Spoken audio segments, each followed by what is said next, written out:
What is up, dude? What's up, man? How are you? Good, good. How's it going? Let me introduce you. Good. Owner, VW Garage, creator of VAG FAIR, master VW technician, Cory Sterling How you doing, guys? on the podcast. Legend. Don't Dude, know about that. I think you're a legend, so and it's my podcast, so that's all that matters. I appreciate that. Thank you. I feel warm. I feel warm inside. Yay! Dude, thank you so much for coming on and chatting with me. No I problem. appreciate it. I Um, needed to sit in the AC. yeah, dude. So, we have those technical issues. It's not That's only it's what I deal with every time I do one of these. Trust me, it's always as something. long as you don't have me on here fixing a car right now, I'm happy. We can talk about fixing cars. Oh, Jesus Christ! No, I'm in Hell's Kitchen right now. You got a lot of shit going on. It seems like, man. Yeah, I got a bunch of really bad misfire cars that are just driving me friggin' batshit crazy. Mm, And it's a million degrees outside. And Maine is weather is very unpredictable. So mm-hmm. 1 minute it can be 100, and then the next minute it's 65, Yep. and it could snow today. What? Um, You but got that's snow on the just the way it ground? is. Oh, it's not going to snow, but that's what we say up here. I gotcha. It's like, you wake up and you're like, do I wear fucking snow pants or do I put on a bathing suit? You just got a bag full of just shit in it. Yeah, Beanies, you drive swim you drive trunks. around a Subaru full of fucking shit. You got your whole wardrobe in the back of your fucking Lesbaru, ripping That- down the road. That's hilarious. I live in the in Central Oregon in the high desert, and the weather's exactly the same here. We're right Yeah, on and the you probably get nice dry weather. well, it's right on the backside of the Cascade, so it could be 100 degrees and then like 50 degrees like 3 hours later. It Yeah, just perfect. it's fucking the same thing. It's weird as shit. But Yeah. dude, thank you again for coming on the podcast. I just want Hey, to no, thank you for having me. pick your brains on some things here. First, I always start with like people's personal history when it comes tied to our scene, Volkswagens, Right. water cooled Volkswagens in general. So I'm gonna start off with that and just how did you get into VWs, Euros to begin with? So, 1989, one of my really good friends in high school bought a Rabbit GTI. That kind of set the ball in motion. Mm-hmm. My father wouldn't allow me to drive till I was 18. Mm. um, because we had four-wheelers and dirt bikes, and he saw how I rode those, and he was Ah. like, yeah, that's probably a really bad idea if I give him keys to a four-wheel car on the street. My driveway was a literal drag strip, and he hated it. He would reseal the driveway, and we'd go out and just destroy it. It would look like the Nice. burnout box at Englishtown. you know, if it was a lawnmower, it could be a go-kart, it could be a four-wheeler, it could Didn't be a matter. dirt bike. It didn't matter. It was whatever we could create smoke with. Nice. And it's funny because I've come to hate doing burnouts. Mm. Um, and it's weird for me. Like, I get pissed at people when they do burnouts at car shows. I think it's very immature, Yeah. but then I'll do it. Right. And I'm like fucking Satan's hypocrite. Hey, I'm over here dicks, no trying to do burnouts. it. Yeah, exactly. Where'd Corey That's go? exactly how it is. He's over there doing a But I burnout. mean, I do them now quite a bit with my kids in the car, and they love it. Nice, So, dude. they're like, can we take the blue car out and do burnout? I'm like, Yeah. sure, let's go. My son loves burnouts and donuts. Yeah. You They're know? like the greatest thing. Oh yeah, I took him to drag races. It's like some import drag races a couple years ago, and his favorite thing were the cars just setting up doing burnouts. He didn't even care Oh about the yeah, race, and the cars would take off, and he'd be like, "Oh, they're gonna come do a burnout again." He didn't even give a shit. They're down yeah. the It's track. like He was I don't already care that I don't care that car did 4 seconds and a quarter mile. do a It's being burnout, bro. burned out. Some dudes would pass up the box, the burnout box, and he'd be like, "What the fuck, dude? Yep. Do a burnout." That's hilarious. So in '91, that's when it kind of fueled my fire, right? Mm. And then I went into the military. I lived in Germany for 4 years. I Wow. bought my first Mark One Rabbit there. In I Germany. totaled it, and then I put it back together. Wow. And I had a slew of cars. I had an Opel. I had a couple BMWs. I had a whole bunch of shit over there. Then I Hmm. left Germany and I came back to the States and I bought a Rabbit. And I Nice. started doing local shows in Connecticut at the time, where I'm born and raised. Hmm. I would do Terryville, um, God, I forget some of the other ones. Litchfield. And it was a good community. You know, I felt good in that community. A lot of camaraderie. I knew Frank the Biz at that time before he became crazy, you know, crazy big. And he was just a young guy. You know, now he's, you know, he's doing things with motorcycles and stuff. But actually, Frank was in a really bad accident. His house blew up. Oh shit! No way. Yeah, and he burned 70% of his body. And I sent him a message back in January. I said, dude, if you need anything, holler. And he just responded to me the other day, and he said he's doing a lot better. Dude, that's great. I'm glad to crazy. hear that Frank's doing well. Was that like a freak accident? It was a freak accident. Fuck, dude, that's crazy. Yeah, man. Gas leak or something. I mean, shit just fucking went up. Yeah, I mean, I've always been a fan of Frank's cars. Like Frank's cars have always been that eclectic thing for me that was different than everybody else's cookie cutter stuff. It's I love that red when Mark he did III. the faceless dash. And when he smoothed the bay out and did everything, like, I mean, he was so ahead of the game. It was unbelievable. And to see his stuff come out was awesome. Yeah. I still own his dash that was in his faceless dash. That's in his car. That's in my Silver Jetta, which is in Pennsylvania. Oh, shit. And that car is still stored in a barn. Damn. So fast forward a little bit further, you know, I'm in the car scene, I'm doing all this stuff, and I go to H2O, and I'm there. And I'm competing right now. I have that competing attitude. I want to win trophies. I want recognition for the stuff I built, probably because I never got it for my family. Oh, you know, that's just the way it is. We all find that outreach. And I got into a pissing contest with Jay Shoup over not winning. And he's like, well, if you want to change things, why don't you be a judge?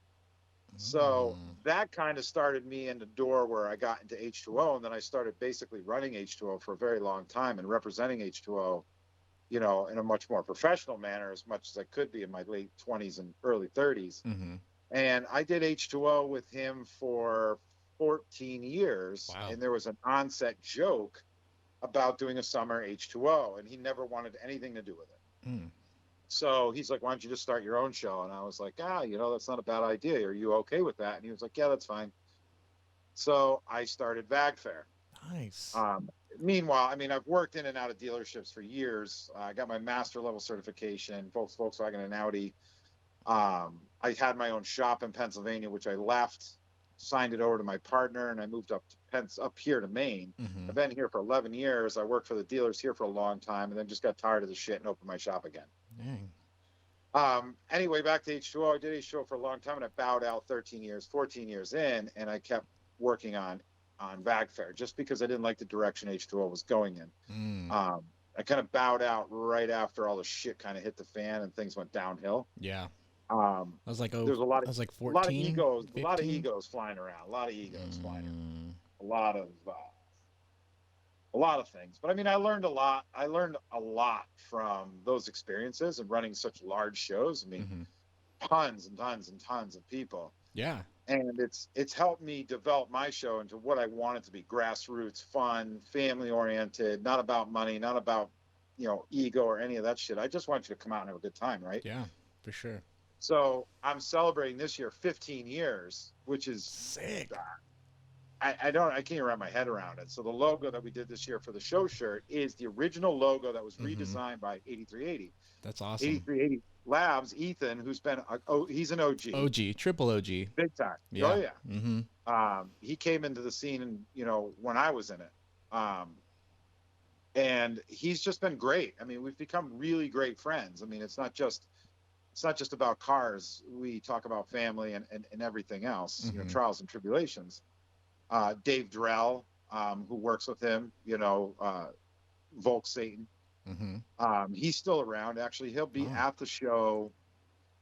He's actually coming up here in September. I got to remember that. I have him in my calendar because I'm going to dinner with him. He's coming to Maine, but he's going to be doing VAG FAIR with Ethan. And I'm currently trying to push Ethan into opening up another 8380, just a store at VAG FAIR. Oh, that'd be selling sick. Some of the old vintage designs. Bring them back. I love that. Fucking, what was it? The shirt he had? I like the tuna. Fuck. The tuna basket. Yes, that was like my favorite one, dude. That was gangster. Yeah, I mean, I've been hounding him about it, and he's close. He's close. I think that shit would come back hard, dude. Oh, dude, he had some great stuff.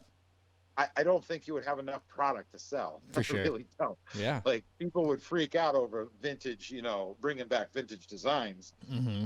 But he's worked with me hand in hand over the years with the designs. I come up with the ideas, I throw them to him, and then he creates them because I suck at computers, as you can see. I'm using my tuning computer, and my cell phone to talk on this. We're making it work. Well, that's what Volkswagen guys do, though.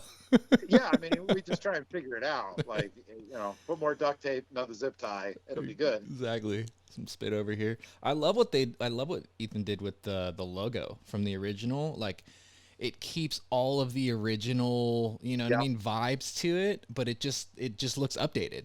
That's it. yeah, It yeah. looks awesome, dude. Super Yeah, sick. I'm super stoked on the design. I love how he put 15 years on the license plate. Yeah, dude. Um, I'm working on another design, not with Ethan because he's just overwhelmed because I've thrown that low show. Have you heard about the low Yeah. show? Yeah, I think Okay, Jamie so announced that, right? yeah, Adi's involved with that. Mm. I would just consider her his wife, Ashley. Um, Jamie from Orchid Euro. Um, gonna be a great show. Like Looks like the it's gonna be logo sick. design that's coming out that I threw together with Ethan is gonna be nuts. Sick. Um, it's really kind of like it's a real good old school like 80s 90 flair. I'm not going to say much more about it, but Mm-hmm. it's going to be coming soon, so we're going to try and hype it up.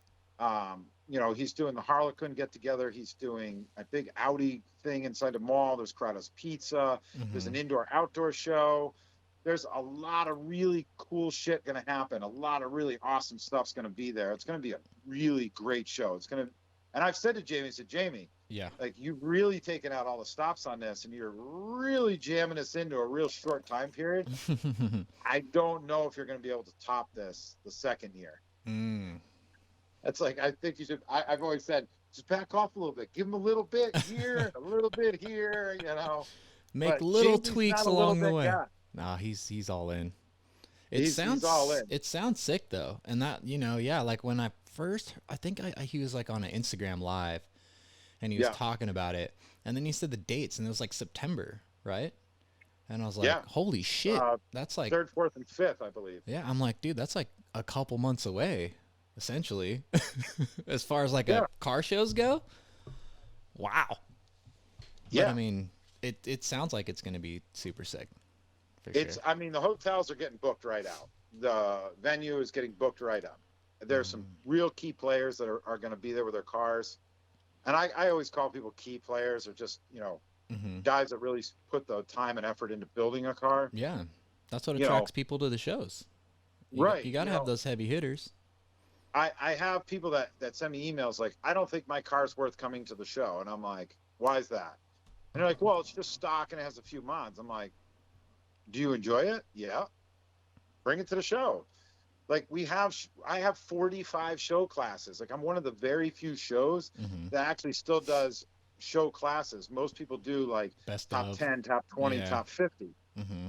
I don't feel like there's enough recognition for your hard work when you do a top 50. Mm-hmm. I mean, yeah, it's great that you're one of the top 50 cars or you're one of the top 20 cars, but I was raised a different way. I was raised with show classes, Mm-hmm. and that's what I did. I had a Mark III, and I wanted to have the best Mark III in that show class, not the best Mark III in the show in that Mm-hmm. class. Yeah. And if I won honors for something in the show, great. That was Yep. that was a bonus, right? Mm-hmm. And I've got tons of trophies, and I just don't. I look back on it, and I'm like, man, it was a great part of my life, but it wasn't really. I think I was just kind of a lost soul in that type of deal. Because now, like what I'm doing with Carl Taylor, Mm-hmm. that's fun. Like Mm-hmm. that's what the community's about to me, is like that emotional connection through inanimate object, a metal object that has no feelings, no nothing, it is nothing, Mm-hmm. has brought two human beings with all this baggage, right? Yeah. Together. The cars. And we share our war stories, whether it be for cars or Mhm. our families, or our kids are sick, or our friend over in England is having some issues, or somebody down the street. Mm-hmm. Like, that's what it's about. It's like breaking bread. Yeah. It's sure. that emotional connection for me to that person. Hmm.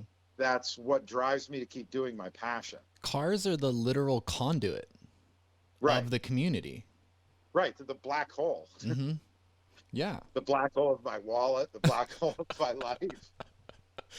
Uh, but it's just something that's like a reoccurring theme as I talk to people on this podcast. It's like we do all of this stuff to our cars, for our cars, with our cars. We're obsessed with these things, but really when you look at it, we're more obsessed with the relationships that we build. We're more obsessed with like seeing, our homies at the show, or meeting up for a caravan, and the adventures that you get Right. into on the way to the show, and the shenanigans. Like that's really what you remember and take away.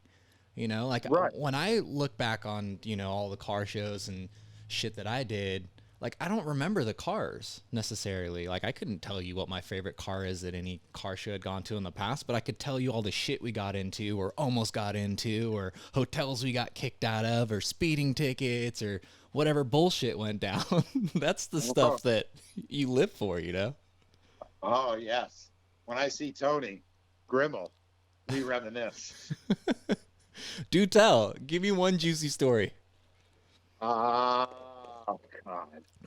There's some that are just not appropriate.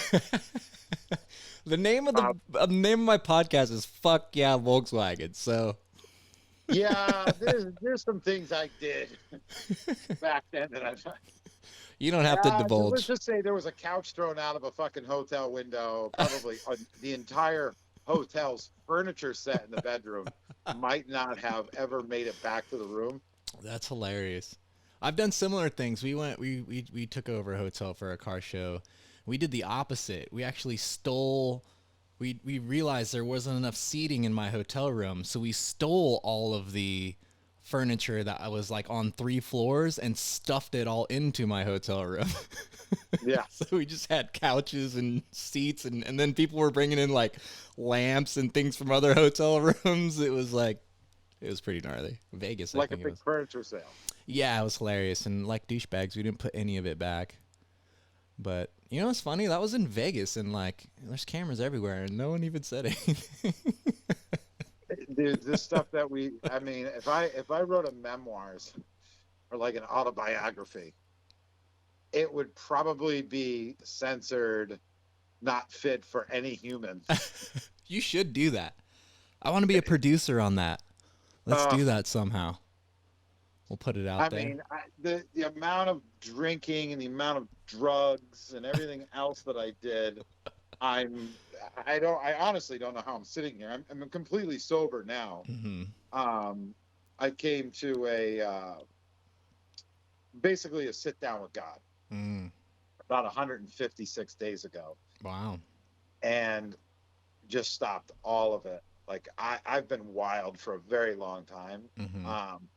And it's been great. It's been a great part of my life. It's changed my life for the better. Hmm. And I've become way more focused on my business and my friendships. I've lost friendships over it, Mm. but the friends that have stuck around are really good dudes. Like I can rely on them for anything. Yeah. Those are the And friends it's you want. weird because I do go to some events where there's a lot of drinking, and I'll have an emotional hangover from it the next day. Like all that shit like clouds your head, and you're like, how do you function in a function where you don't drink anymore? And it's like, Yeah. I'm with my kids, it's still there, and it still like tires you out mentally. Hmm. But the things that I can remember and some of the things that my friends tell me, I'm just like, wow, man, we should really write a book about this, like a You picture should. book. Yeah, dude. Like That would be words and sick. pictures. Oh, The that would be adventures of so this fucking sick, dude. idiot. That would be super sick. Write it out and then have like, like dope pictures of like maybe past projects that you had, or car show spreads, or man, that would be super dope. I mean, I can remember standing on stage at VAG FAIR doing the awards and being so drunk that I couldn't even say the names. Like I was literally, I can't even do this. Like they're like, my friends are like, just go somewhere. That's like rock star status, dude. Dude, it was not cool. That's crazy. Yeah, it was wild. I got a lot of apologizing to do. 157 days, you said? That's still pretty fresh, man. You know, Yeah, you're I mean, still. I did quit. So I quit drinking well over a year and a half ago. I quit drinking two Thanksgivings ago. So Mm-hmm. I'm coming up on my, I guess my, it would be my third Thanksgiving Nice. that I haven't drank. Good for you, Um, dude. but I ended up, I mean, I live in Maine, so weed's pretty easy to get here, and Mm-hmm. my customers like to tip with it. So it was like an endless supply of whatever the hell I could get. And most of the stuff in Maine here is ultra potent. Mm-hmm. And I tell people that, and they joke with me. And a lot of guys are seasoned veterans of smoking weed, and I'm like, I have nothing against it, but they're like, oh yeah, man, there ain't nothing you got. And I'm like, okay, try this right here. And the next thing I know, I feel like I'm the crack dealer on the fucking school ground. It's like, hey, dude, they're like, yo, I need some more of that lobster weed. One of my buddy called it. Lobster And I'm weed. like, nah, I can't just be sending that shit out. You got to come up here and get it. And That's it's like, hilarious. they're like, that's like the best shit I've ever had. I'm like, yeah. Now I picture me before I leave work getting like ultra ripped. Dude, And I'm like, I'm looking at my watch. I'm like, okay, I got 15 minutes to get home before I can't even I drive. can't even do that. I used to smoke a lot of weed. And then something happened. I don't know. I just got old. Now I just get fucking paranoid. I just get Yeah. fucking See, I don't, paranoid and I'll smoke and I'll be like, fuck, what the fuck? Is my heart beating? I don't think my heart's beating. My heart stopped beating. No, wait, it's beating too fast now. Like, I'll just do that shit.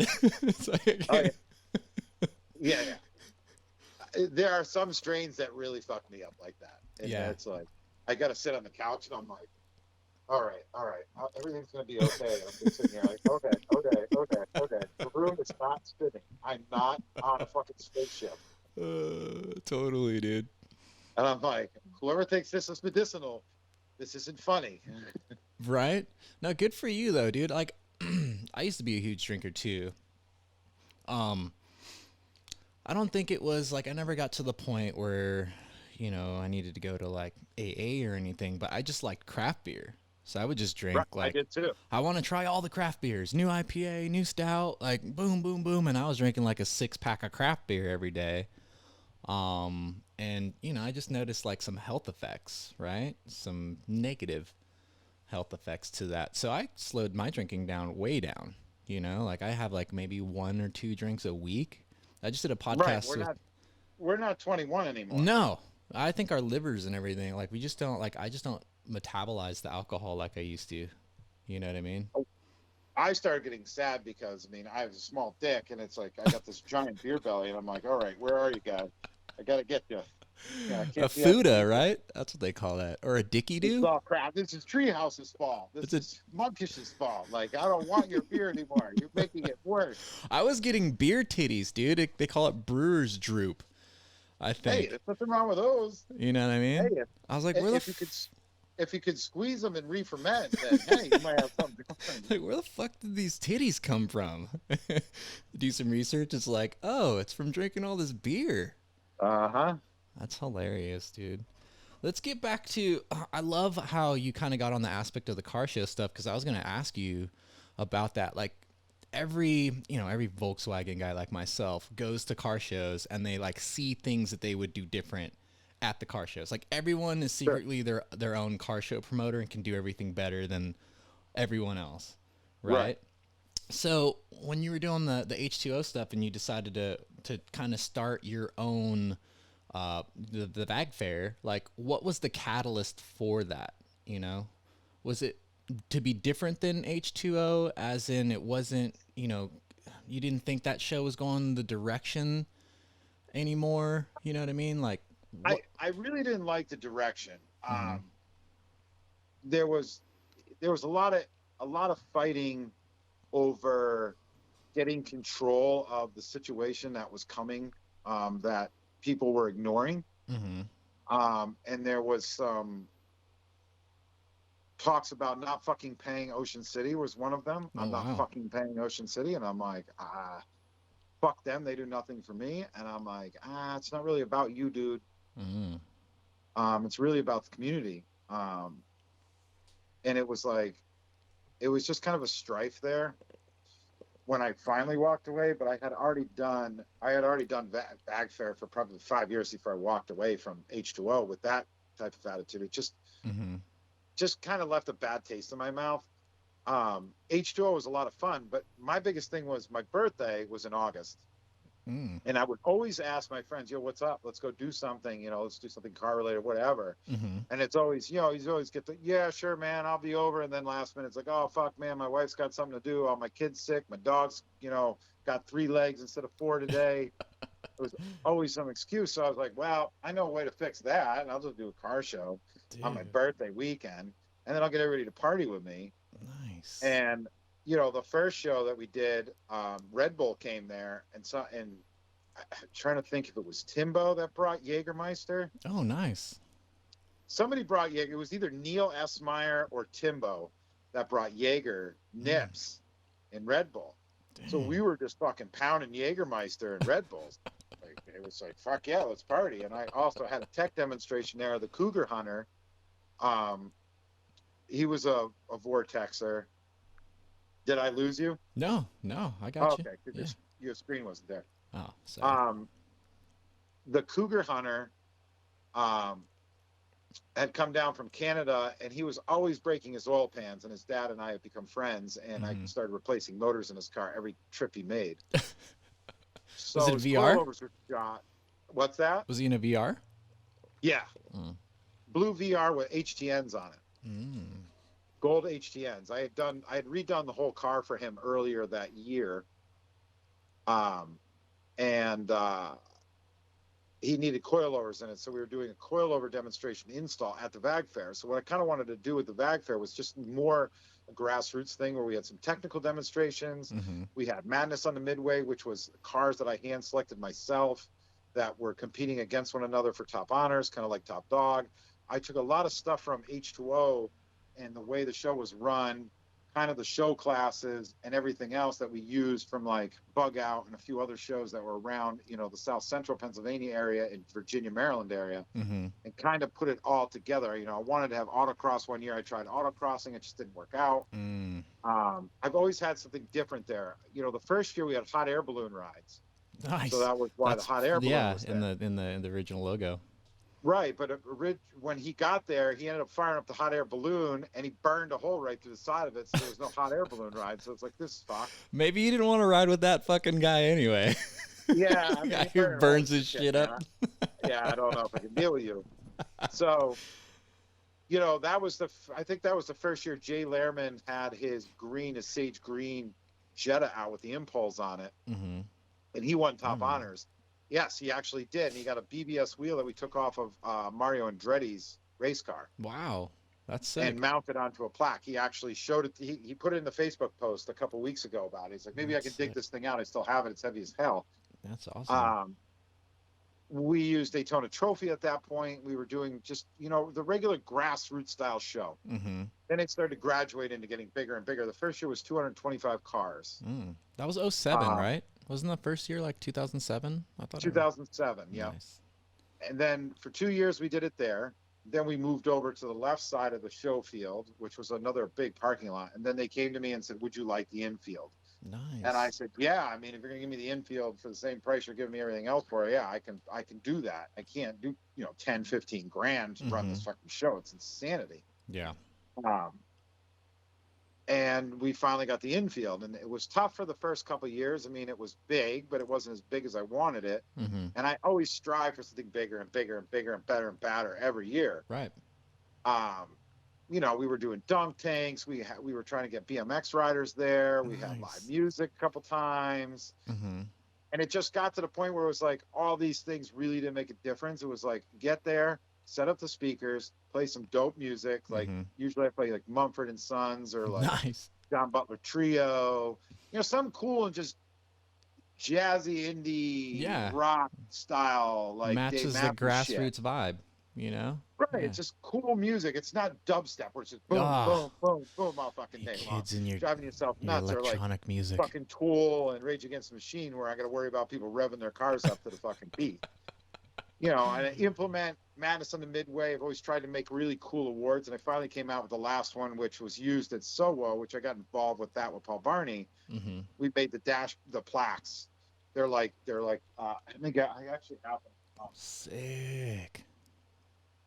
And this isn't really an office anymore. It's more of a storage bin for rare parts. That's what they all turn into. But that's what we did. So that's a grill Nice. emblem. That's sick. And on the back, it has a long post. And the reason I did this was because I've always wanted one from like early Porsches. You know, they put them on the rear of the deck lid. You know, it's got the Porsche Club logo, or Volvo's had them, or Saab's had them. Swedish cars were very big with them. So I made those.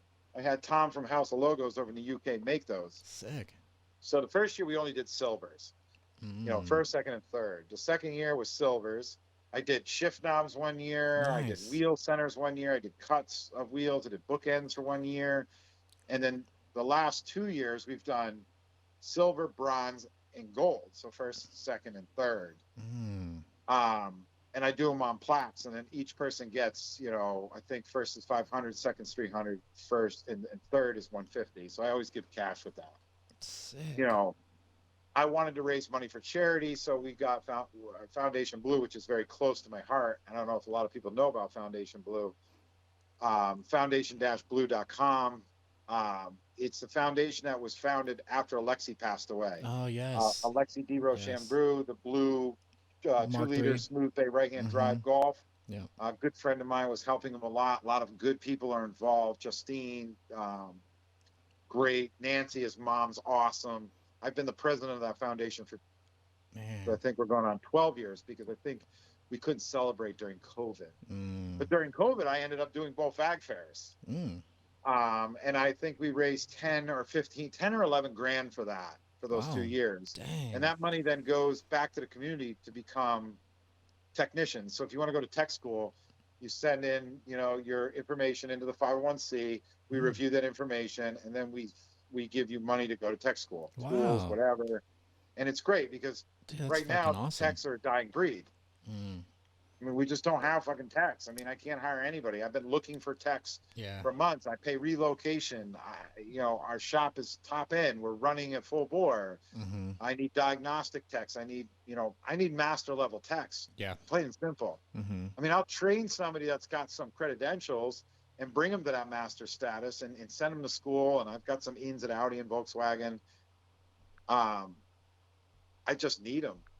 So it's become very near and dear to my heart. And this year at the main show, which was a few weeks ago, I raised $8,000. Dude, that's awesome, man. Yeah. And so how that works is like Rotiform will give me a set of wheels, ABT, Apt will give me a set of wheels. You know, Ford Motorsports, Ross Tech, Eurocraft, ECS tuning this year, Euro tuning this year. CJM Motorworks, Redline Motorsports out of Maryland, NGP Racing's been there since day one, Counterculture, Lowlifes. Dude. The Shop Auto Works, which isn't around anymore. Auto House, Euro Auto Breakers, Live Maine, which is here based in Maine, Mr. Dapper Coffee, who made coffee for the Vacationland VAG Fair show. Nice. Collusion. Brewery in York, which is going to have a big get together on Saturday night. Sick. PBW. Dude. I'm trying to think of some of the other people. I mean, there's so many. It's absurd. You guys, Volkswagens. Yeah. You know, there's a great group of people, and my rates, EP Auto House, which is in York. They're a Unitronic dealer. They're going to be doing Unitronic tunes. Nice. There's going to be discount codes through Unitronic. Unitronic sponsoring the event as a sponsor that's not coming, a partner per se, because they've got a lot of other things going on in Canada. Won't let anybody from Canada to the United States, but United States got that locked welcome to come to Canada, which I think is absolutely absurd. I mean, if I can mix with you, you should be able to mix with me. It's just great. Like Molly's a massive sponsor for the show. They come out, they bring tons of goods, free goodies, all kinds of stuff gets thrown around. Dude. We have a massive giveaway table. There's merchandise for shirts, registrations done at the show. It's a lot of grassroots stuff, and I have a lot of fun doing it, and all the people that help me are all volunteers, and we have a blast. And I mean, it's like Jack, they call him Jack Hammer, Jack Dean, He helps me with my parking and with security and with everything else. You got Matt Paget, who helps me with parking and security. You got Kenton Raver, who does all my internet stuff. You got Chris Mann, who's running the IG. Dang. You got myself, which is trying to delegate everything to them, which just comes back with, what the fuck do you really want from me? Like, just leave me alone. I'm already doing my job. I have Jasmine Tome, who does my registration and she does my gates. I've got Jen Orendorf. I've got Stephanie Bigelow, who does my registration, who goes so on. Nobody ever thanks those girls. They're just like, I have a VR6. And they're like, yeah, no shit. I know you got a VR6. You know, it's not, hey, thank you for putting me in the right class. It's always bitch at her. Yeah, I've got a great team of people that come out and really help. And they've been there for years. Eric Leitner. Shout out, Eric. Judged. Eric Leitner was spooling VW back in the day at a white 2-liter turbo Mark III. It was one of the first ones I turbocharged when I had my wicked water-cooled company back in New York, PA. Nice. And we all really stay in touch. I mean, I talked to Jack yesterday. He was giving me stuff for Carl. So the Carl Taylor part of things, you know, I get onto that right now. That's been Let's save that. I still want to talk about the car shows. Okay. So one thing that people don't understand is I don't think people understand. It's a lot of fucking work. And ton of work. Yeah, and I know a lot of like people who throw on events. Like, for the most part, these people aren't rich. And that's another misconception that people have. It's like, oh, these dudes throwing on this car show, they're just rich. They have money that just come out of the ass. But they don't understand like how much of it is like volunteer work, like you're talking about. Or sometimes you just don't make money, right? Isn't that the case? It's like it's the first year at Solo, the first year we did Alpine VAG Fair, we were negative $10,000. Yeah. And so people don't understand that shit. They just think it's like, oh, you know what I mean? Like, everyone's making a killing off of these car shows. And it's like, man, there's way more passion behind the dope car shows that stick around for a long time than there is about the profit. Because what you'll notice is those event coordinators or those car show promoters that come in and lose money, they don't stick around. Those guys don't fucking stick around. They're doing it. It's their livelihood. Yeah. And I get that. It's like, I hear some derogatory shit about Jamie Orr because he's always online. He's a blogger. He's this or he's that. Jamie is an enthusiast. Let's get that straight. For sure. Jamie's not a blogger. And he's not a YouTube fucking overnight success. He's not an Instagram fucking influencer. He's been in the trenches with this shit forever. Yes. He is a enthusiast. He was the Brit at the VW Vortex. You know, he's been doing this shit his entire life. Yep. And for people to come out, and this comes from some OGs, to come out and really hate on him, and some of the things that I've heard, and it's not all, and I can understand the jealousy. Yeah. And I can understand that. You know, I can understand how Jamie could come off the wrong way. He's British. He's come off the wrong way to me, and I've had heart-to-heart with him. I don't agree with some of the things he said to me that have been fucking hurtful, and I could have smashed him in the fucking head for it, but I'm a lot more sane now. Shit. And we've had that talk, and I love Jamie. I mean, we get along great. I mean, he's part of the foundation. So, you know, he's raised a lot of money for charity. He's out there busting his ass. Yes, he's becoming famous, if that's what you want to call it. Yes, he's well known in the community. But when it comes down to it, I sent him a text message for him like, dude, I need a Euro Cabrio trunk. Can you get me one? He's like, I don't fucking have one here, but I could freight one over to you. Like, I can't call some of these OGs and be like, yo, get me a fucking trunk. That ain't going to happen. Yeah. No, you know what I mean? It's like, I see that. I get it. I see that a lot too. And I think you kind of touched on that. It's like a jealousy thing, which is weird because we should support like fucking Jamie. If you want to say he's famous, I don't know him personally. I've met him maybe once or twice. I've known of the guy, right? He's just, again, like just a straight OG. If you want to say he's becoming famous, he kind of is, but it's because of the time that he's put into it and also all the shit that he does. And he's an entertaining dude. So why wouldn't shit for 27 years? Why wouldn't we celebrate that as a community? You know what I mean? Like, I don't know. I don't know. It's like John Ludwig gets shit too. Mm-hmm. He catches heat from all over the place. Ludwig's Garage. You know, he's changed his name up a couple times. Passion and Purpose. He had a podcast. I did a podcast with him. Mm. And I struggle with that too, because I know John as a human, right? Through cars. Mm-hmm. And John's a great dude. Like, we have really in-depth conversations. We have really in-depth conversations about all kinds of crazy shit, like Mm-hmm. lowering fucking Lumina vans, Mm. you know, Mm-hmm. building something completely off the wall. And that's refreshing, you know, because you can only talk about a Mark III so many times. You can only Yeah. do so much with a Mark III. Mm-hmm. It's like when everybody was like, oh, there's no way you're going to paint that car in 21 days. And I'm like, I can take this fucking car apart with my eyes closed. I Yeah. literally took it to my body shop today after I keyed the hood because everybody is giving me shit, and tore the car apart down to all the seals off the cars, all the weather stripping, all ready to be sanded down tonight. Mm-hmm. My painter, Shane LaFontaine, Slow Grade GTI on Instagram, is going Shout to go out. down there with his girlfriend, and they're going to 600 the whole car. We're going to get it all ready, and boom, it'll be next week. It'll be pink or Sick. jazz blue or salsa green. You roll a dice for that one? That's what we're going to do. We're actually going to put the 3 colors into a bingo. I have a bingo thing that you just put on your desk, You kind of like spin it around. and I'm going to spin it around, and the colors are going to be on those balls, and where it stops and drops out, That's hilarious. that's the color it's getting painted. So let's talk about that. You ended up with Carl Taylor's Mark III Cabriolet, Cabby. Yep. How did that all work out? Are you friends with Carl? Like originally, have you known him for a while? Back to drinking days, Patrick James, one of the players guys, Mm-hmm. Jamie McToolbridge or whatever, however you say, I don't know how to say his last name. McToolbridge? I might have it wrong. He built some cool cars. Yeah, I haven't he's met got some Jamie dope yet, shit. but Yeah. Jeremy from Just Mats, Jeremy Hillock, was a great friend of mine. Died of cancer. Oh, dude, I really? talked to him for hours on end, on days on days on days. Mm-hmm. He got me all my BBS parts, all my crazy floor mats, all my super ultra rare parts. He was just a great fucking dude, man. He was like one of the most solid dudes in the community.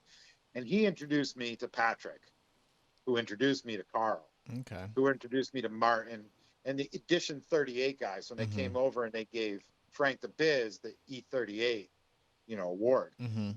I took those guys out. We just partied like there was going to be no more booze on this earth. It's the way to do it. I mean, there are some, you want to talk about some awesome stories. There's some awesome stories with those guys. Like, I was talking to Pat today, today's Pat's birthday. So happy birthday, Pat. Happy birthday, Pat. He called me today and I'm getting a little choked up about it because, like I said, this is more than just a car for me, right? This Cabrio is more than just a car for me. Mm-hmm. This Cabrio is my sobriety. Nice. This Cabrio is my alcohol, my drugs, right? My craziness is still there. Mm-hmm. And Carl's just as fucking crazy as me. As a matter of fact, Carl was talking to Sam Dobbins and he's like, are you guys going to fly out? And he's like, I'm just trying to figure out who's going to take their shirt off first. Because I never wear a shirt at a car show. I'm just extremely hot, upper bodied, and I can't stand it. I just run hot. You're like a VR. Hot, You're like a VR. I'm either 0 on the throttle position sensor or 100%. No middle. I have no cruise control. So Pat calls me today and he's like, dude, I love you. Like, this is probably the best birthday present ever, is watching you and fucking Carl fuck with each other constantly. Dude. Through the social media, it's been really amusing. Yeah. Watching you guys go back and forth, especially all the shit you've been posting on Instagram and stories and shit. Like, it's fucking hilarious.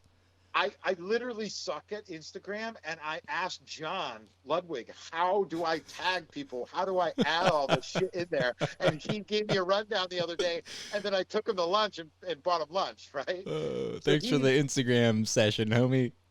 Yeah. That's so hilarious. He brings a car. He calls me. He's like, hey, man, I'm going to be moving to Tennessee with my shop and all my gear. Oh, shit. Carl's car's here because he just did that drive across America with that car. Mm-hmm. Yeah. So Carl flew him out there on a challenge, and they were supposed to buy a car, but Carl gave him the Cabrio and said, good luck. And Carl hasn't even driven the car. I don't even think Carl's even sat in the car. Oh, shit. So anyway, the car comes here, and it's in New Hampshire, and he's like, I need a place to keep it. Do you mind if I keep it with you? Because Carl's flying to Portland. He's going to fly to Portland. He's going to drive and caravan down with you to VAG FAIR. Nice. And I'm like, yeah, no, that's fine. I don't mind. So he brings the car over, and I'm like, oh, man, this car is dope. You know, we're unloading it off the trailer. And we go to lunch. You know, he teaches me Instagram. And I'm like, hey, Carl, thanks for the car, dude. I appreciate it. And I'm joking with him, giving him a hard time. Well, I pulled into my shop, and I'm looking at it, and I just talked to Pat. And Pat's like, fuck that guy. Paint it Ruby Stone Red. Fuck yes.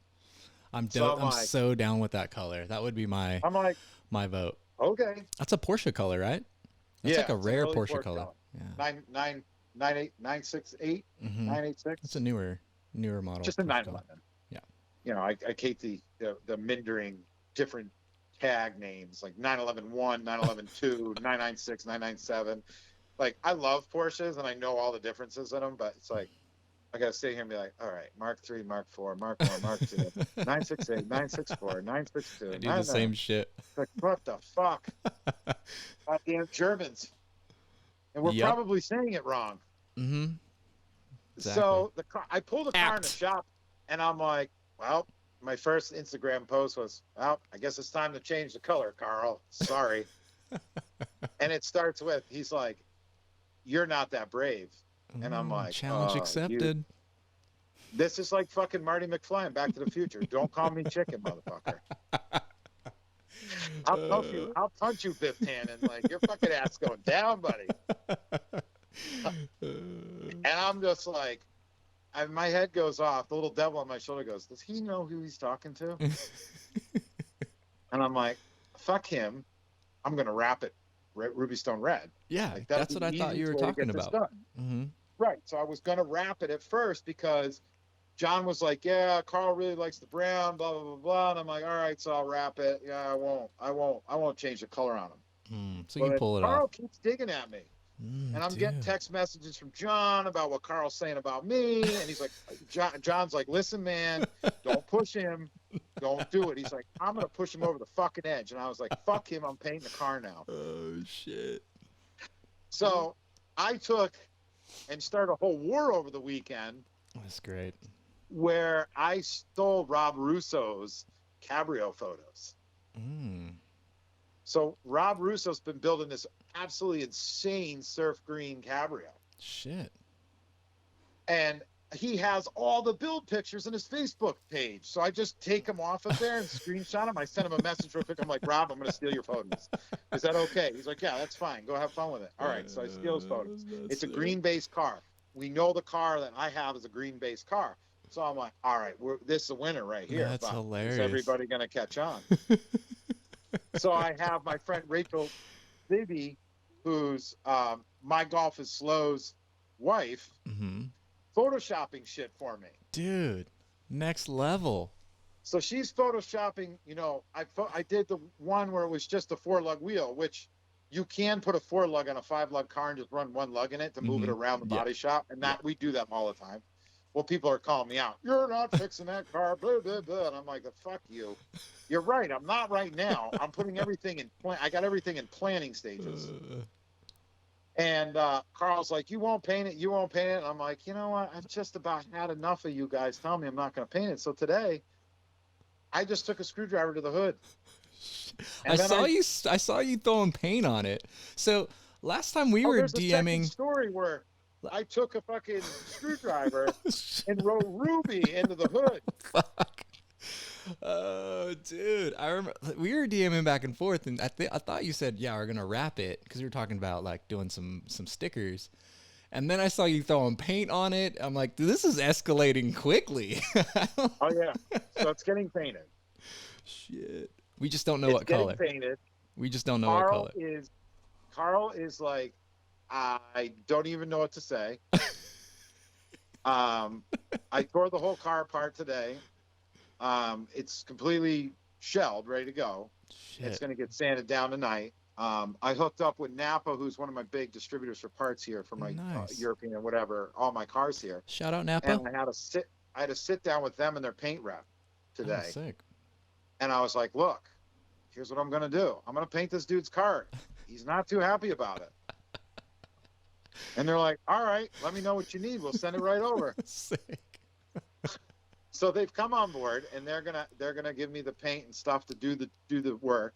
Dude. And now it's become the 22-day challenge. Wow. You know, today's 21. So today was tear the car down, work with another body shop on using their booth. They've got a brand new booth it's a high end. So I want to spray the car in there. Nice. And so I have a call into the owner, and I think we're going to be good to go to use it on a weekend just to burn the paint onto it. So we'll block it all out, get it ready, drive it over there. No doors on it, no nothing. I'll put all the doors in my truck, get everything carted over there, and let's blast the car there. But I've got a bunch of stuff I'm doing to it that I'm not telling anybody. Oh, shit. That's going to be all the juicy stuff. There's going to be, there's some pretty ultra rare parts that are going to go on this guy. Dude. Yeah. That's sick. Different interior getting done. There's Whoa. different wheels being built. All right. So this all kind of started as like Carl poking the bear. Right? Carl fucking poked me. He poked the fucking bear. Are you going to stiff him with like a bill at the end and be like, yo, hair, dude? This is what you get. You know, that's not a bad idea. We'll see. We'll see. Man. I don't know. I mean, he's texted me a few times. I don't know if you saw the Tiger King photo that I did. Yes, you DM'd me that. So it's my friend hilarious. photoshopped our faces on that. I've got a couple more coming.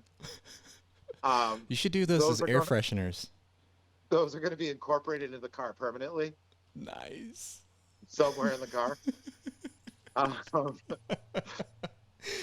The original idea was to wrap the car and then do the inside of the door jams with all those different pictures, and then do the inside of the door with rotiform all through the inside of the door. So when you open the door, you saw rotiform, and then you saw the Tiger King, you saw Dylan and Joe. So in my phone now, Carl is Dylan. That's hilarious. So he texted me the other day from a secret number, and he texted me. It was quite comical. Actually, he's let's see here. You saved him as Dylan in your phone now? Yeah. Dylan Taylor. It's Dylan, aka Carl King, aka Taylor. Nice. Dylan King. Nice. So last night it's like, Joe, give me a call whenever you're free, Dylan. And I'm like, I'm feeding my kids, right? I'm like, this isn't Joe. And he's like, you sure? And I'm like, seriously? You think I have time to fool around? And he goes, no, you have a Mark III to finish. And I'm like, correct. And I said, you have a Mark IV diesel to sell me. So I thought this was my friend in Dylan, right? Yeah. I have a friend that I sold a Mark IV to down in Kentucky. Okay. And then he sends me the Tiger King. And I'm like, oh, wait, this is Carl. That's great, dude. So it's just been back and forth. He'll call me. He's like, dude, please don't screw this up. I'm like, fuck you, Carl. I'm going to fuck it all up. This car's going to be full of fish eyes, full of fucking orange peel. I'm just going. You're not going to do that. You don't know. I could fucking rhino line the car. Holy shit. This is great. Is he legit sweating balls over this thing? Like, has he sent you any like serious communication? Like, no, seriously, dude, what are you doing with my car? Everything he sends me is, you're not brave enough. Oh, he's just fucking poking you, dude. Dude, he wants you. Legitimately keeps like fueling this fire inside of me that I'm just like, I'll burn it. That's crazy, dude. No, we're definitely having fun. And it's been a lot of fun because it kind of ties the community together and brings everybody back. Yeah. And it shows that, just because he works at Rotiform, and who he is, doesn't mean that he's not a human and he doesn't know how to have fun, right? Yeah. You know, I always looked up to, I'd always see these big companies, and I would see Corey Rosser at a show and I'd be like, oh man, that's Corey Rosser. Mm-hmm. You know, and that wasn't long ago that I felt that way. And it's the same way with like Brian and Jason from Rotiform, or, Mm-hmm. you know, Jay Welty from Eurotuning. Like I see these guys, and those are guys like that I looked up to as a kid. Yeah. You know, and I say kid, and I'm older than them, but I looked up to him as a kid in the scene, right? I Yeah. was a youngster in the scene. I Mm-hmm. wasn't an adult, right? Yeah. And to have these friendships with these guys, you know, it goes beyond just wanting to have clout or ego or just have some cool friends on my fucking Rolodex, because that's not what it's about. Like Yeah. some really big names in the automotive community have reached out to me about this because they weren't sure if I was really being serious. And I'm like, yeah. Yep, 100%. Like, there's no joke. And they're like, this is fucking cool. Yeah, it is. And to have somebody like that reach out to me and say that's fucking cool, it's really cool. Mm-hmm. Like that's cool that they recognize that, you know, maybe I do cool shit, but they enjoy it with me, right? Mm-hmm. So we're enjoying this all as a group. Like, all I want to see in my life is my friends be successful. Brad. And if there's something I can do to help you do that, by all means, reach out to me, man. I'm an open book. Yeah. I mean, it's pretty obvious here. I mean, I don't hide anything, nothing to hide. Like, Mm-hmm. I wasn't the greatest person in the world, and I can be a dick, but Yeah, we all can. you know, it We're all is what it human. is. I think Sorry. I think following along with it's been fucking just awesome, because there is this air of like, what is real? Yeah. What are you doing? I think it's great. Yeah, it's like when I say, oh yeah, or I'll be with a group of people and I'm like, oh yeah, I gotta go say something to Jamie Orr or something like that, and people are like, oh my god, you know Jamie Orr? And it's like, Mm-hmm. dude, he puts his fucking pants on just like me, and if he's got a trick, I'm gonna ask him what it is. Yeah, for sure. Yeah, dude, I mean, it's crazy. I've met a lot of these guys in person, and they've all been pretty cool. Like Jason from Rotiform, super down-to-earth, cool guy. Oh yeah, Jason's great. Like anyone really that I've met, it's usually pretty cool. So I don't know. I'm same with as you. Like, I'm trying to do this podcast thing, and for me, it's just like I want to talk to guys like you. You know, I kind of fell out of the scene for a little bit, and it's like, dude, I want to get back into it, and I like have this artistic outlet, and COVID was kind of going on at the time. It's like, man, I want to get back into it, and I'll just do a podcast. Then I can have Cory on. I could talk to Cory. I could talk to Johnny. I can talk to Greg from CKW2. You know, I could have all these conversations, learn about, you know, because I've been on the scene on the West Coast for 20 years, but I wasn't really, I didn't know what was going on the East Coast. I didn't know what was going on in these different scenes. So by creating this podcast, it's like, you know, I could get stories from you guys and get you on here and have conversations. And that was my whole aim with it. But like, I get nervous, you know, fucking talking to some of you people, because this is the same thing. It's like, man, fucking, I've looked up to these dudes, or I've been following this guy forever, and now I'm talking to him on my podcast. You know, it's fucking awesome. It's crazy because, you know, one of my best friends in the fucking world is Thatcher Schultz. Mm. And a lot of people know who Thatcher Schultz are. Mm-hmm. You know, he know who he is. You know, he built a wide body app car with the Pontus front end, full carbon interior. He lived up the street from me. He lived in my fucking couch for years. Damn. We used to drink together. That's sick. And it would suck going drinking with him back when I was single, because, you know, he would pull all the girls that I'd want to talk to or maybe go get a drink with. And I kind of envied that. And now he's like this fucking, you know, I tell him he's a fucking superstar in New York City. He's metro. He's like, you know, very pretty and whatever. And here's this me. I'm like this fucking backwoods Maine dude with dirty hands. And he's like, come And a down to New beard. York, dude, and I'll take you to my bars. And I'm like, I'm not really into that, but I'll go to dinner with you. But he owns like 6 or 7 bars in New York City. He's pretty well known. He's been Wow. featured in Cosmo, Vogue, and a bunch of other big magazines Dang. for his restaurants and bar scene. Mm-hmm. But he's still a grassroots car guy. Sick. And that's what's awesome. Like, he was just here. I'm building him a Z4M right now. Wow. And I just did his 911 Turbo that he sold. But he's got a Z4M that's fucking dope. It's purple. It's got Kinesis wheels on it. We talk about it every day. He's like, oh, do we change from hyper silver? Do we do this caster green? And I'm like, look, man, just let me build a car. You worry Sick. about your bars. That's dope though, man. I love that. You know, I And like. again, it's all cars. It's like, it's Hmm. all cars. It's all through cars, all through this inanimate object that has brought us all together. And it's fucking great, man. I just love it. I love talking to people about it. I Hmm. love sharing my passion for it. It's And it's great, just dude. fun. Like, Yeah, I dude. opened a shop because it's fun.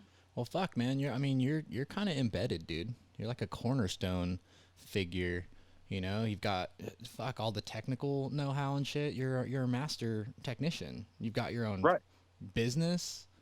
You know, you're deep in the scene. You're giving back to the community with all the charitable stuff that you're doing and the car shows and fuck, dude. It's there's a lot to be respected there, man. So I appreciate that. yeah, for sure. I was, I mean, I just flew down to John Hanna's house to finish his fucking wagon with him. shit. I spent the weekend at his house. He brought his mother and father's camper over, so me and Shane Sick. had somewhere to sleep. So I bring my painter. I bought his plane ticket. I Oh, bought my plane ticket. I said, we fuck. got to go help John. We got to get this car done. Like John keeps falling on people that are just unreliable and they can't fix Mm, his goddamn car. And mm, I said, we're flying down, Shane. We're going to paint his fender. We're going to blend his door. I'm going to put his motor back together, set the timing, get that motor back in. mm-hmm. And we've got a bunch of other guys, Barrel Maker Fabrication, Jolly came down, like a Sick. real good group of like grassroots, like North Carolina, South Carolina boys. That's fucking That sick. Georgia, South Georgia, North Georgia, Mm-hmm. South Carolina is John's always like, you always say I live in Georgia. I'm like, you do live in Georgia. I don't want people knowing where you fucking live, dude. You know, North Carolina guys, we all came together that weekend and just hung out around the house, shotguns, and built a cool car. Dude, And like I that's leave fucking sick. there and I get on the plane and it's like I go to sleep and I'm just like, man, that was like really what I needed. It was like my heart bucket was empty Mm, when I got there, and when I left, it was like I just fucking overwhelmed with like just fucking great feelings. And I love John. I mean, me and John talk every single day, that's every day. great. That's awesome, dude. And I love hearing stories like that. That's great. And then some of the best times I've ever had is just fucking around in someone's garage with a bunch of homies doing stupid yeah, shit, coilovers, air ride, trying to figure out something that we broke. yeah. I mean, smash a windshield out of a car, Yeah. break something, go outside, which relieve frustration. It's just a good environment when you've got good people there. We got the guys that are there have a lot of experience in the technical world, Hmm. and we all mesh really well together. I think And it would be it's a huge. awesome to get them all together in my shop so we can just Yeah. build this fucking massive fucking enterprise that's just like overseas. Like, okay, we'll build you this car, we'll do this, we'll do that, do this, do that. But I feel like I Sick. burned myself out with that. I'll take over the West Coast chapter. Please do. Yeah, I'll be doing shit out here on the West. No, and I feel like hanging like in those hang sessions is where I get super motivated too. The wheels in my head start spinning, and I'm like, oh, I want to do this, I want to do that, I want to fucking Right, shout from the rooftops, like all this cool shit. You know what I mean? Like, I feel like it right. gets me super motivated coming out of those sessions as well. It's a good time. Yeah, dude. Let's talk about VAG Fair. Yeah. That's not far away, dude. 25 days. 25 days. And that's when the Carl Taylor car is going to be revealed, right? That's the Correct. goal. Unless you're driving the corridor, the New England corridor with us, you will. I don't know if I will. I mean, I may post a picture of it, but I may not. Okay. I haven't quite decided yet. I'm going for a walk. My I would legs hurt. I would say don't. I would say Don't save it. reveal it. Yeah, I would say save it for the event, and then just let the pictures kind of flood the internet with everyone else, posting it on Instagram or Facebook or that shit. Let it kind of Oh like yeah, be without a doubt. spread like wildfire. August 14th and 15th. August So 14th and 15th. man, that's not far away. I wish I was talking to Aaron yesterday. next year I'm gonna set myself on a full show circuit schedule. I'm gonna come out to all the shows. This year I got kind of stuck. Well, not stuck, but you know, like COVID and stuff happened. Had a lot of family plans that kind of got pushed, right, to this summer. So I already had a lot of things already planned. So it caused me to miss out on a lot of the car show stuff. But next year I'm planning on doing the full circuit, and hopefully we can. If you want to come to VAG Fair, you let me know. Hell yeah. I'll make sure you're taken care of. Sick. I'm stoked. You have a place to stay, you have food to eat, and have plenty of fun. Dude, that would be so fucking awesome, man. I'm gonna have to take you up on that. But we got at least we got a sponsor on there. I'm super stoked about that. You're it. So You're it. I'm super stoked about that. Thanks for that opportunity. Yeah, no problem. If you ever want to come to Maine, let me know. Dude, I do. Maine seems rad regardless. Yeah, I mean, we rent a massive fucking house and everybody stays in it. We all divvy it up. It's way over budget. But when we divvy it up between 15 people, it's like $120 to $240 for the whole weekend. That's cheap. And this year we stayed right on like this massive house that had this heated saltwater pool. What? And we found out where the heater was. Oh shit! And you crank it we up? turned it into what we call the lobster pot, the human lobster pot. I went out and I turned the heat up to 104. We literally burned 350 gallons of propane in 2 days. Holy shit! And we jumped in that pool and it was 104 degrees. That's crazy. It literally dude. would stop your heart when you would jump in. Dude, that is nuts. That sounds fucking awesome, though. So at the show, you have a ton of different classes. Mm-hmm. Do you have a class for the most clapped out car? Yeah, we have a POS class. Sick. I want to do like a trophy or award from FYEAH Volkswagens to the most like clapped car. Do the it. biggest POS. So I want to Make talk to something you up, about ship that. it right Yeah, out. dude, that's what I want to try to figure out. Cause that's my shit. It's funny because I read your Madness on the Midway. All right. Yep. Madness on the Midway is the center of the show. It's only for amazing vehicles with way more hours in them than just air suspension and plaid headliner installations. We're talking over-the-top bodywork, bonkers engine work, gorgeous interiors, unbelievably clean chassis, subtle and not so subtle modifications. So here's the part that I like. Cars with dents, orange peel, foggy headlights, broken body kits, chipped paint. That's what I want to sponsor. We're very straightforward there. If you read the rules and regulations, we're like, you want to Need not apply. Yeah, right. Need not apply. And it's fucking funny love because that. I've had some cars, you know, and it's always tough for me. I have some kids that come in there that don't understand what Madness is. And they're like, oh, I want to put my car in Madness. And I'm like, how do I respond to this email and not sound like a fucking douchebag, right? I'm like, dude, you have a really nice car, but this isn't the class for you, is what I've come up with. And they're like, why? And I'm like, oh my God, here we go with my 2-year-old, right? Why? I'm like, what the fuck? Why? Dude, my car has airlift on it. I just put airlift on it. I sent him a picture of either Forrest Brenner's truck or I sent him Kyle Walensky's car. Yeah. Both going to be in Madness. That's what I'm looking for, boys. Yeah. I want the creme de la creme, the cream of the top, the best of the best, the chocolate mousse of the fucking goddamn car community. I want the guys, yes. And don't send me your fucking pictures and your mod list. I don't give a fuck about what you've done to the car. Yeah. I want you to send me a personal letter, paragraph, 2 paragraphs of why you built the car. Why you're in this community. Why you like it. If you go in there to say, well, you know, I saw this on Instagram and I saw that and I like wide stanced wheels and this and that, and I'm just like, oh man, it's like reading a shitty article in a Playboy. I'm like, where are the pictures? You can kind of tell looking at a car which ones have soul or not. You know what I mean? It's weird to say this because like I'll see a clapped out shit bucket that I absolutely fall in love with, but there's a lot of soul and character and personality that radiates from the car, and it could be sitting right next to, you know, like a huge show build. You Right. know, there's just certain things that you read off of these cars that, you know, you can't just throw money at a car and have, you know, fellow enthusiasts look at it and go, oh, that's my favorite car. It doesn't work like that. No. It's hard to like describe to people. It's like you just know when you're looking at it. You know what I mean? So, have you ever seen Mark III Love's car? I think The so. rear wheel drive turbo VR6 Jetta white, Yeah, yeah. Mike's car. Mm-hmm.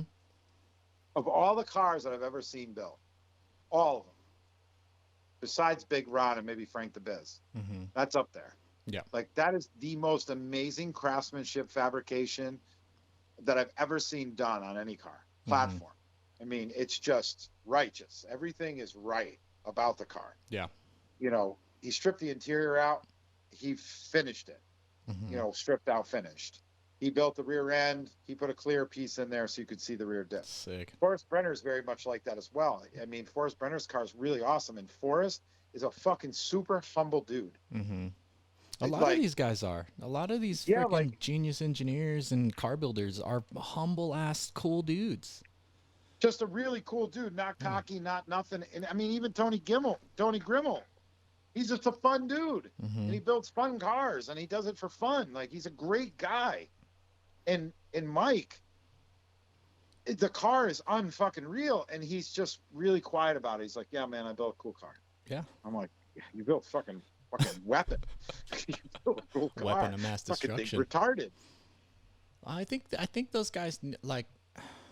I think that's why they can build cool shit like that. It's because they're humble about it, right? Right. No one's gonna like the dude, and mostly it's like the guy who's like bragging. Da, da, da. That's the dude who usually paid for the car to be built, and not the Right. dude who built the car. The dudes who build their cars, they have this humbleness to them.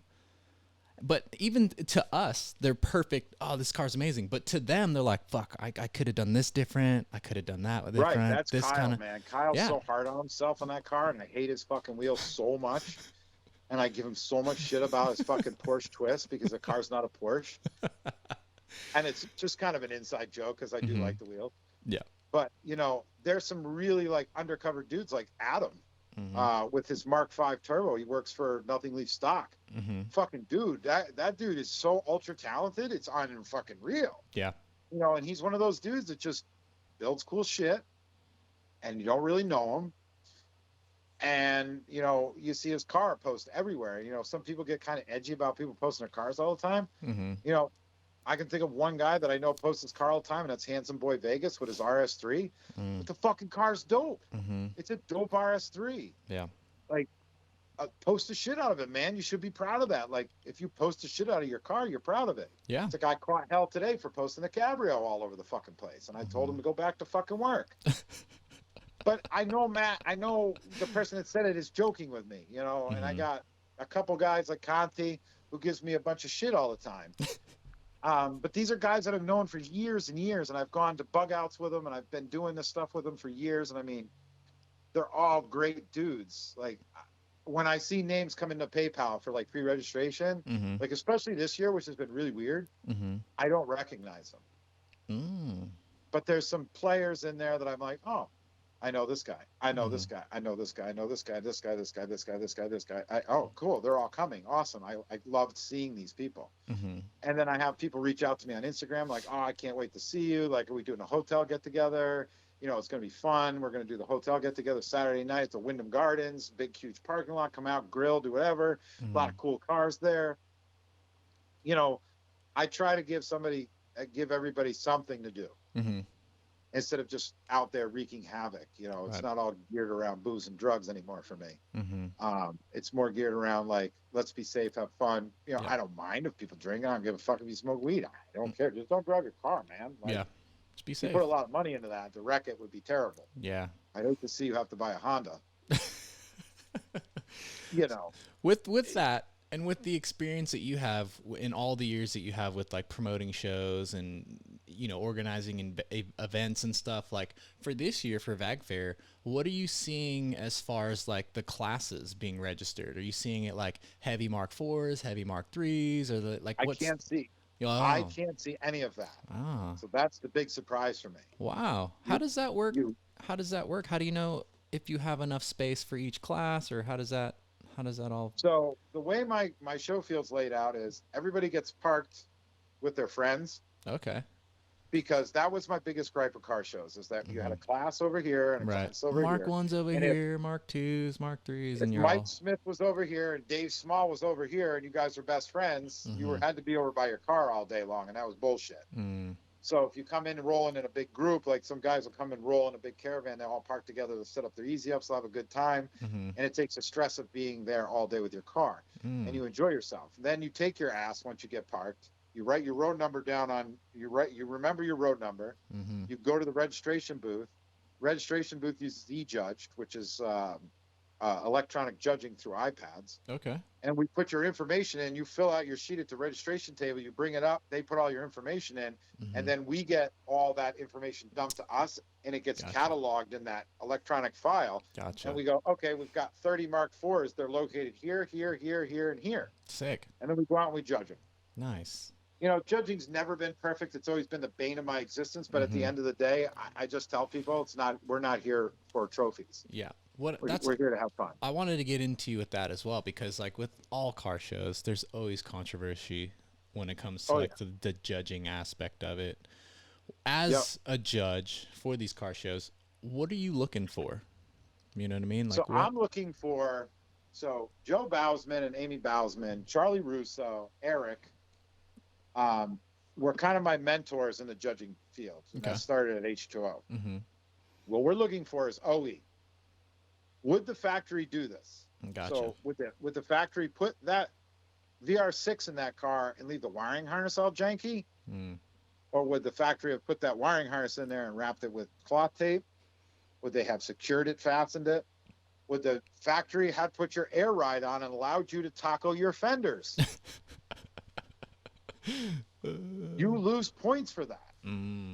Okay. You know, if you've got bald tires on the front of the car and I can see them, I'm taking fucking points off. Thank you, dude. We used to have these West Coast shows, and dudes would have like fucking $5,000 wheels, like fucking 20 grand in bodywork and paint and all this shit, and they'd roll up with bald tires and still take their class trophy and be like, this fucking guy's got bald tires.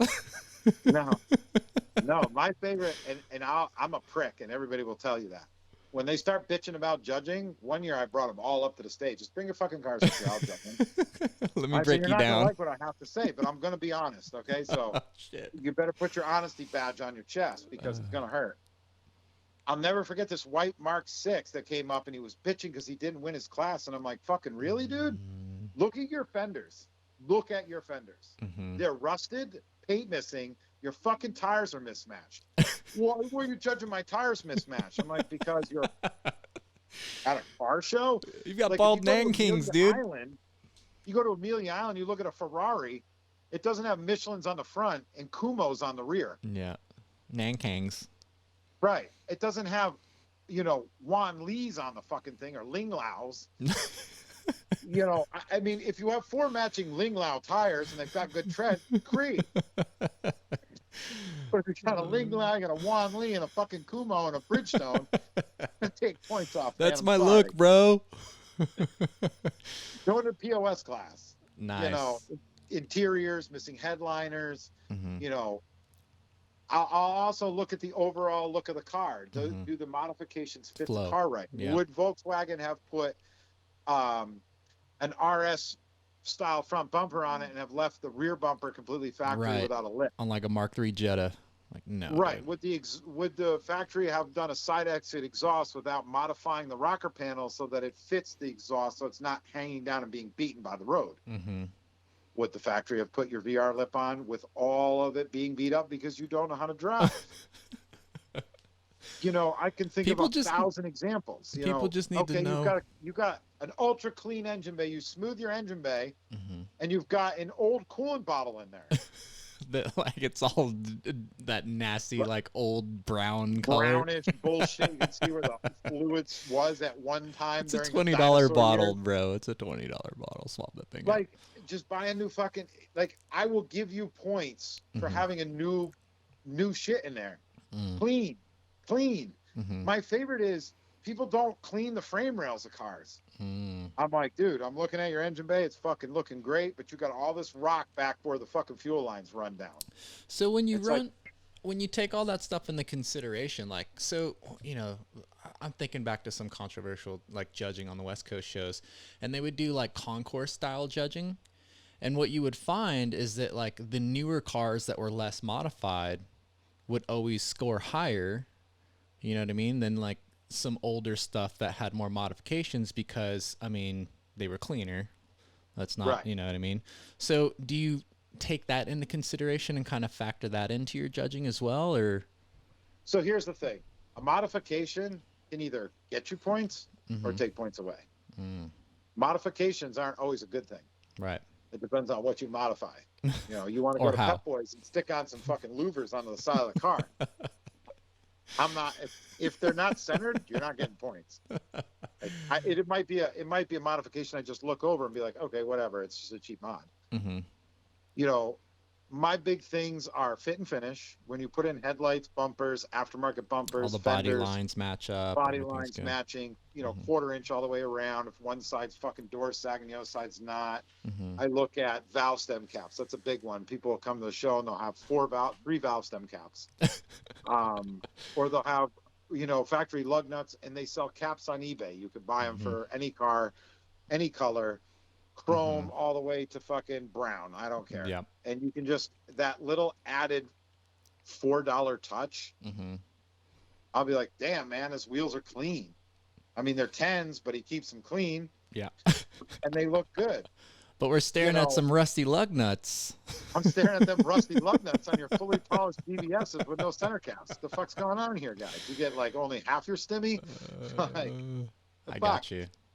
That makes a lot of sense. And I think you put it pretty eloquently when you said mods can either hurt you or help you. Right. So let me throw something at you. You got two Mark 1s. One's fairly stock, right? Maybe it has some coilover, some wheels on it. Yep. The other one, a little more modified, VR swap. VR swap was kind of, it's in there, maybe a little questionable, but it's got more work done to it. And I'll throw up air quotes. Which car scores higher, in your opinion?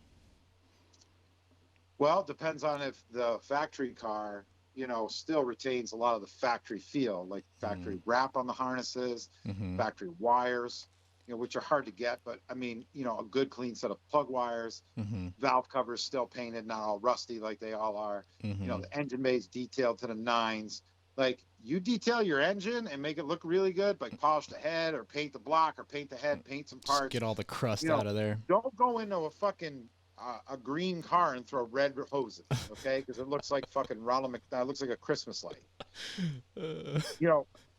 My biggest pet peeve is people who do colored coolant hoses. Okay. Coolant hoses weren't meant to be fucking seen. They're annoying. Dirty. They're all over the fucking place. It literally looks like Google Maps in Boston traffic at 5 at fucking night. You don't know if you're going to go or you're going to be sitting there for 3 fucking hours. I look in your engine bay. So my thing is, when I look at something, I walk up to it, I close my eyes, I open my eyes, and I say, what is the first thing I see? I'm like, oh, fuck, it's coolant hoses. I'm like, it's so not appealing to me. And maybe that's my own personal thing. I mean, because, I don't know if my blue car has colored hoses. I don't think it does. I think it has black ones. But it's like, here's a really good example. Adi's car. Adi's ABT Opt Harlequin is a fucking fine example of using color in an engine bay that wasn't striking, but very easy on the eyes. And it's one of the modifications I talk about all the time. And I tell Adi all the time, and he thinks I'm fucking crazy. Nice. But that motherfucker went and found blue spark plug coil pack covers, right? The engine's all black. And then you have these really nice blue accents in there. And it really makes the engine it makes it really appealing. I'm like, wow, that looks really fucking nice. And it's a really nice touch. Yeah. Nice touch. Using color in a good way. Right. When I look at a car from a distance, I take the whole car in. If there's something that's out of line, and I can use my buddy's Luke's car, for example, right now, he's got a B9 A4 that I did wheels on and he bought a carbon fiber trunk spoiler for it. So this car has no carbon anywhere on the car. It's got no shadow line. It's not a black optics car. It's lowered with KWs, bunch of Unitronic goodies, but it has this carbon fiber wing on the back, and it just doesn't sit right with me. It kind of sticks out. I look at it, and it doesn't sit right. So I talked to him the other day. We were having coffee, and I was like, I want to do something with this wing. Like, I don't want to get rid of all the carbon because that was expensive. So why don't you let me paint this off, and then where the dip is in the middle, I'll just back tape it and I'll leave that carbon. So you know the it's rest there. of it'll be the same body color. Yeah. And I said it's gonna look really nice because the first thing I fucking see when I see that car is that fucking wing. I'm like, God damn it! It sticks out like a sore thumb. It's like a fucking bonsai wing off the back of this car. How do you? All right, let me throw some other things at you. I'm having fun, like talking about the whole car, like judging aspect of it. So you have two cars equally as clean, right, all around. Yep. One of them's got expensive coilovers with a motorsport drop. They're not slammed or anything. And another car is stanced nicely on airbags. Yep. Does the airbag car take more points for the suspension than the motorsport stance coilover car? How does that kind of line up with each other? So this is how that would line up for me. So if the guy pulled a wheel so I could see the coilover, because you got to remember, I can see the air tank and the valves and stuff in the back. So then I know it's got air ride, right? Right. So you need to display the coilover installed in the car, and it would be equal points. It would be very hard to judge both those cars. Gotcha. Because one has a visual aspect and the other one doesn't. One has a visual aspect, and I understand one's going for the motorsports field, one goes the other one. It would come down to probably paint chips fitment. Okay. It would come down to paint chips or fitment, dirt in the interior, which I always look in between the seats and the e-brake. Shit hanging out from underneath the dash, something not sitting right on the grill. It would be very minimal. That it would be, and I've been there. I've had two very clean cars side by side. That I'm like, fuck, this is gonna take a minute. You know, there could be a wave in the quarter, or there could be a belt molding that doesn't, they shrink and that one's a little bit further away than the other. And that's what that comes down to. I'm very, very particular. Nitty gritty. I've never seen a perfect car. Okay. I don't think any of us have. I mean, there's damn near fucking perfect cars out there. Don't get me wrong, but if you need to get nuanced, you can really take it down if you wanted to. The only person that I've ever seen pull off almost perfect car is Charlie Russo. And I mean, he's 50s, and he was the founder of the GTI 16 valve page. They used to have all the show lists. Yeah. Older dude, took millions of pictures. He's won the master class in Michigan with his Rabbit. Wow. So to take a Rabbit that was just a shit box and then bring it back to a complete factory original. I mean, I'm talking the wire loom is cloth and it's original. Dang. No phrase, no nothing. Everything's tight. Like, the car's better than factory. Wow. That's impressive. It's mint, dude. I'm telling you, I cannot find anything wrong with the car. If he brought that car and put it in Madness and he competed against Kyle, it would probably be a very bad day for Kyle. Dang. It would be very hard for me to it would be a lot of work to look at both of those cars, because I know Kyle's car is fucking damn near perfect. Yeah. Man, judging's tough. Let me throw another one by you. So let's say you have a clean car, but it's just it's got some weird shit on it. Like maybe it's everything's a personal taste, right? So let's just say it's like got a bunch of mods that's just personally not attractive to you, but they're all done well, and the car's done really well. How does that perform? As a judge, do you just kind of go like, well, not really down? I never judge on opinions of others. Okay. I never judge on opinions of myself. I always judge on he's having fun with it. Like, it's his thing. Like, I've done some dumb shit in the car community. I mean, I had a white Golf GTI that I get flamed for all the time because I put ghost flames in the engine bay. I was painting murals in engine bays before anybody was doing shit like that. I had ghost flames on the car. Like, and it was unheard of, and I caught so much shit for that. But it's my car. It's not yours. Yeah. No, I feel like the community needs people who do that every once in a while. You know, you need to constantly start, like, keep pushing the envelope, but, like, do it tastefully.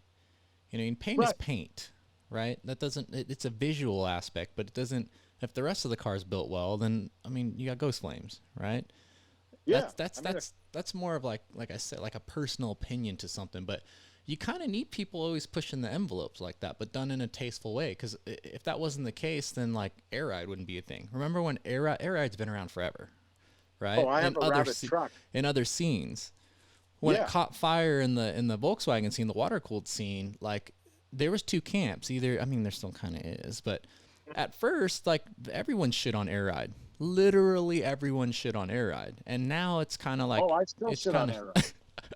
it's shifted more though, you know, like there's far more people who are into air ride, and it's far more acceptable than it was, like, you know, in the early phases tied to the water cooled stuff anyway. Right. I unfortunately have to get off this because my daughter apparently is having some heart issue. No, I don't want to end the podcast like that, but dang. And my wife needs me to call her. All right. Well, family calls, dude. You got to go. Well, we can do this again. We definitely will. Go on your trip and enjoy yourself. I will. I'm going to disappear for a week, but we're going to be in touch. I do want to do like a trophy thing for POS, so maybe I'll get back with you about that. And then I'm just going to follow everything else that you do. But thank you, man. Thank you for chatting with me, hanging out. It was an honor. I enjoy this. It was my honor, dude. Thanks again, Cory. Thanks everybody for listening. Take it easy. See ya, dude. Fuck yeah, podcast.